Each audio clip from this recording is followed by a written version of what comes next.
जैसे ही भगवान का कल विवाह हुआ तो चारों भाई जैसे बैठे थे, एक तिलक की प्रक्रिया होती है सबसे बाद में, चारों भाइयों को टीका हो रहा था। उसी बीच में राम जी मंद मंद मुस्कुराने लगे,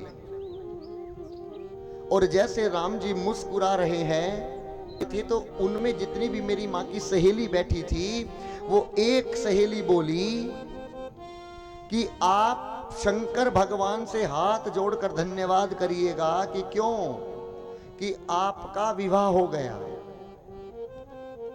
लक्ष्मण जी बोले क्यों मेरे भैया में कौन सी कमी है?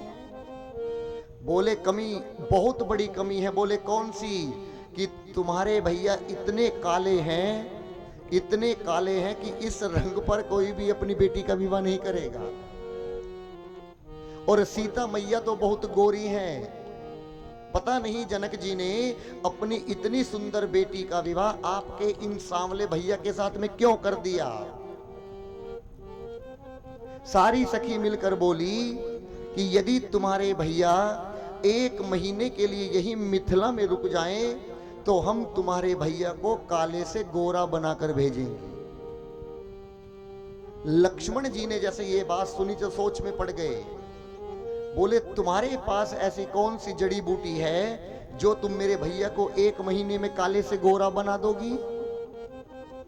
बोले कि तुम्हारी मां भी नहीं पहचान पाएगी तुम्हारे भाई को, इतना गोरा बना देंगे हम। नहीं तो अयोध्या में जाकर तुम लोगों की मजाक बन जाएगी। क्यों?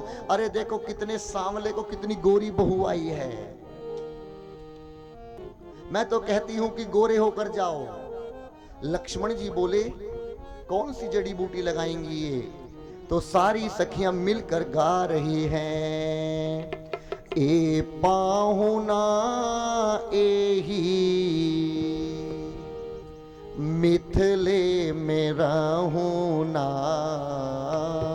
ए पाहुना एही मिथिले में रहूं ना, ए पाहुना एही मिथिले में रहूं ना। जोने सुख बस ससुरारी में, जोने सुख बस ससुरारी में, तवन सुख बकहूं ना, ए पाहुना एही मिथिले में रहूं ना, ए पाहुना एही मिथिले में रहूं ना।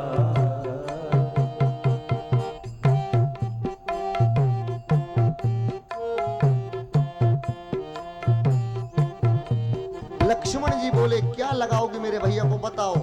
सखी बोली रोज सवेरे उपटल मल कर इतर से नहलाए बहो, रोज सवेरे उपटल मल कर इतर से नहलाए बहो। उपटल यानी हल्दी।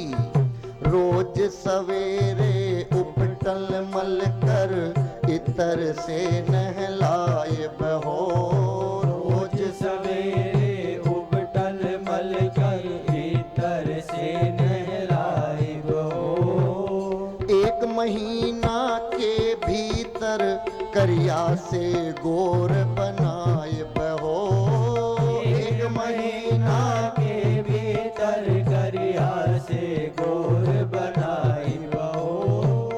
1 महीना के भीतर करिया से गोर बनाए बहो, 1 महीना के भीतर करिया से गोर बनाए बहो। झूठ कहत ना ये पानी तन को,